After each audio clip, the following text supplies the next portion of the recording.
গিয়ে আল্লাহর রাসূলের বিরুদ্ধে গিয়ে বলতো তোমরা কারা গো, এই মুহাম্মদের কথা শুনবা না, মুহাম্মদ একটি পাগল, মুহাম্মদের কথা শুনবা না, মুহাম্মদের কথা যদি শুনো তোমরা ধ্বংস হয়ে যাবা, মুহাম্মদের কথা শুনিও না, তোমরা আমার কথা শুনো, তোমরা মুহাম্মদের কথা শুনলে তোমরা ধ্বংস হয়ে যাবা, কারণ মুহাম্মদ একটি পাগল। আমাদের নবী পাগল ছিলেন? আমাদের নবী পাগল না।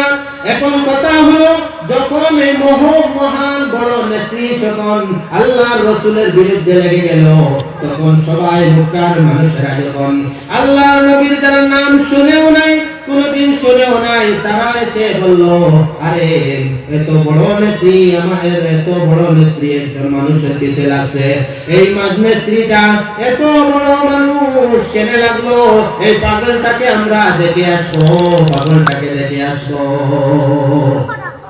কারণ এই নেত্রী দিয়ে আল্লাহর রাসূলকে মানুষের সামনে প্রকাশ আরো বেশি করে দিলেন।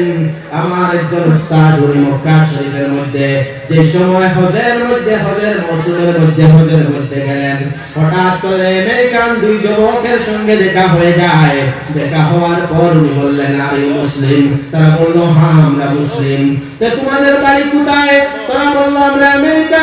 তখন আমেরিকান এই দুই যুবককে বললেন, তোমাদের আমেরিকার মধ্যে দিনের দাওয়াত কেমনে বসলো, আর তোমরা মুসলমান কেমনে হইলা?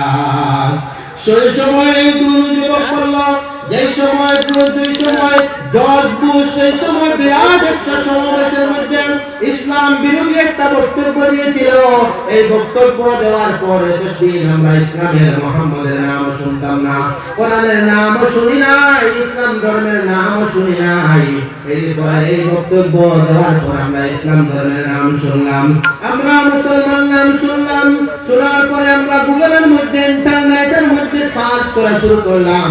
সার্চ করতে আমরা কোরআন নিয়ে গবেষণা করতে দেখি এই কোরআনই আসল কিতাব, কোরআনই আল্লাহ তাআলার কিতাব, এই কোরআন হলো আসল কিতাব। সঙ্গে আমরা দুজন শাহাদু আল্লাহ ইলাহা ইল্লাল্লাহু ওয়া আশহাদু আন্না মুহাম্মাদান আবদুহু ওয়া রাসূলুহু, সঙ্গে পড়ে আমরা মুসলমান হয়ে যাই।